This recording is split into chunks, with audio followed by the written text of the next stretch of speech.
मध्य प्रदेश अनगिनत रत्नों से भरा एक भारतीय राज्य। उनमें से एक है जबलपुर का भेड़ाघाट। मध्य प्रदेश के मध्य में बसा जबलपुर एक छोटा सा कस्बा है, जहां के लोग अपने प्रसिद्ध काली जलेबियों की तरह ही मीठे हैं।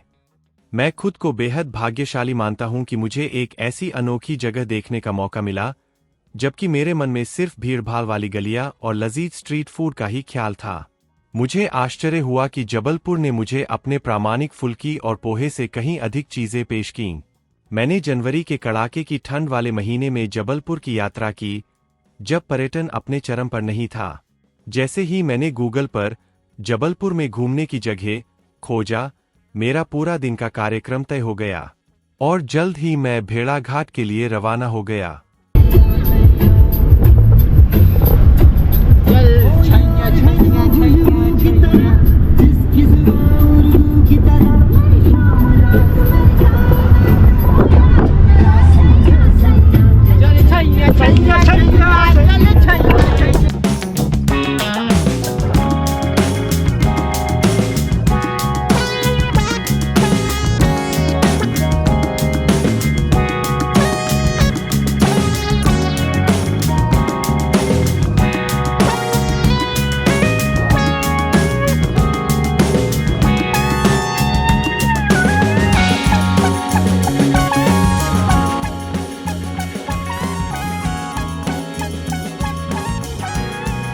भेड़ाघाट संगमरमर चट्टानों के बारे में। जबलपुर का भेड़ाघाट, जो अमेरिका के ग्रेट कैनियन के समान प्रसिद्ध है, प्रकृति की एक अद्भुत रचना है।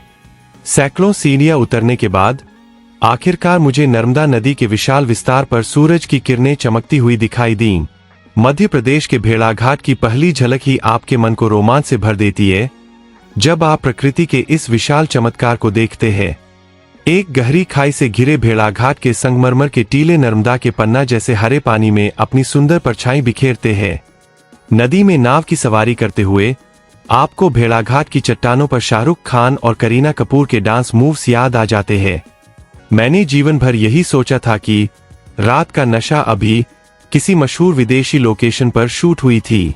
भेड़ाघाट में स्थित ये 100 फीट ऊंचे संगमरमर के आकर्षक पत्थर अपनी आकृति और रंग बदलते हुए दिखाई देते हैं।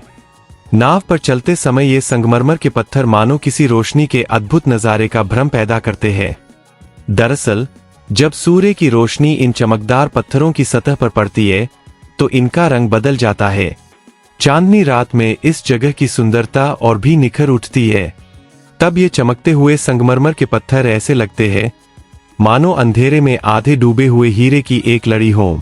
भेड़ाघाट की यह घाटी आपको मंत्रमुग्ध कर देगी और आपको शांति और मनमोहक दृश्यों की सैर पर ले जाएगी।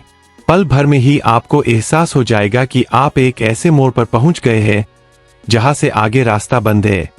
भेड़ाघाट में नाव की सवारी तब रुक जाती है जब आगे रास्ता बंद होने के बाद आपको हल्की गर्जना सुनाई देती है। इस स्वर्ग का लुभावना दृश्य फिर धुआंधार जलप्रपात के साथ समाप्त होता है। जबलपुर में भेड़ाघाट का इतिहास। भेड़ाघाट में स्थित ये विशाल संगमरमर की चट्टानें दुनिया भर के यात्रियों को अचंभित कर देती है। इसी प्रकार मुझे भी इन विशाल संरचनाओं के इतिहास के बारे में जानकर रोमांच हुआ। भेड़ाघाट के एक निवासी ने हमें भेड़ाघाट और इसके निर्माण से जुड़ी एक रोचक पौराणिक कथा सुनाई। भेड़ाघाट के इतिहास को लेकर दो कथाएं प्रचलित है। पहली कथा नर्मदा नदी के तट पर रहने वाले ऋषि भृगु के नाम से जुड़ी है।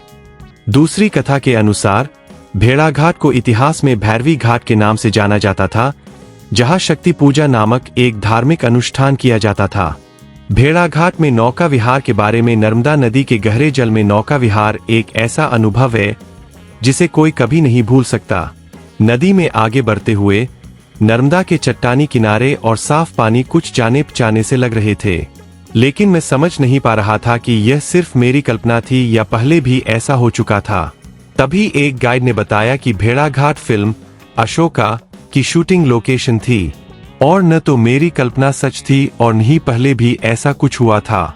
यह वही गाना था, रात का नशा अभी, जो कभी हर युवा पीढ़ी का बचपन का पसंदीदा गाना हुआ करता था।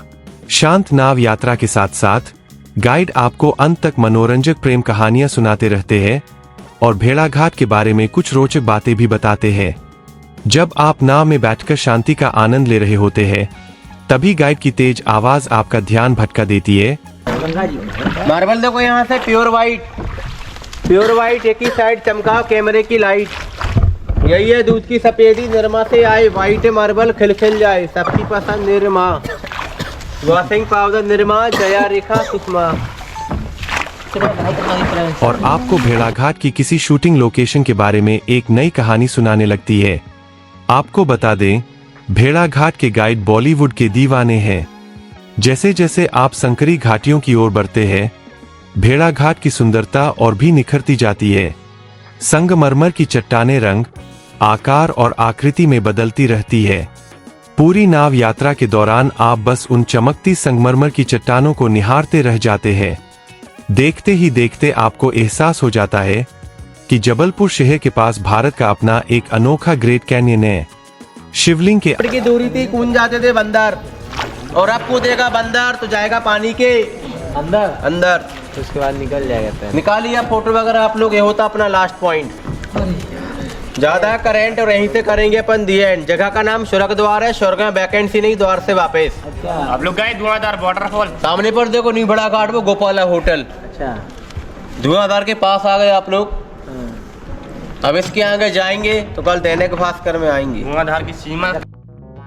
आकार की चट्टानों को देखने से लेकर प्रसिद्ध शूटिंग लोकेशन ढूंढने तक, भेड़ाघाट की नाव यात्रा भारत में सबसे अनोखा अनुभव है। भेड़ाघाट नाव की सवारी का समय सुबह 9 बजे से शाम 7 बजे तक।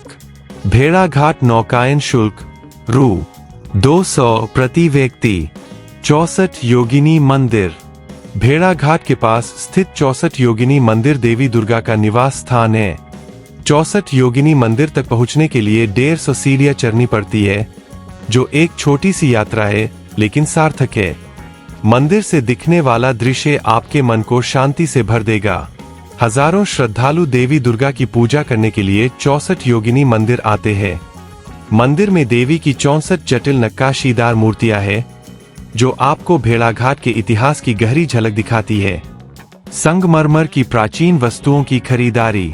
भेड़ाघाट की सीढ़ियों से नीचे उतरते समय आपको सीढ़ियों के किनारों पर स्थानीय विक्रेता बैठे हुए मिलेंगे। प्राचीन संगमरमर के शिवलिंगों से लेकर महिलाओं के लिए ऑक्सीकृत झुमकों तक, भेड़ाघाट से घर ले जाने के लिए ढेरों स्मृति चिन्ह उपलब्ध है।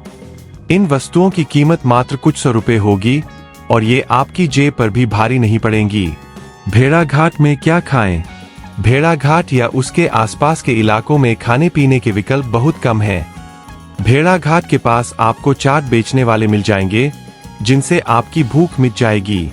भेड़ाघाट की संगमरमर की चट्टानों के आसपास भी आपको कई छोटे छोटे स्टॉल मिल जाएंगे, जहां आपको स्वादिष्ट चाय और पकौड़े मिलेंगे।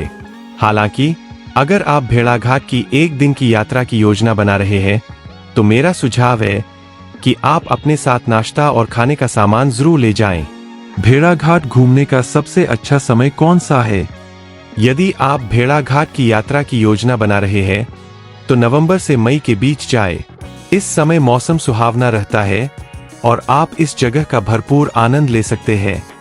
हालांकि मानसून के दौरान भेड़ाघाट जाना उचित नहीं है, क्योंकि अचानक होने वाली भारी बारिश आपकी यात्रा को बाधित कर सकती है।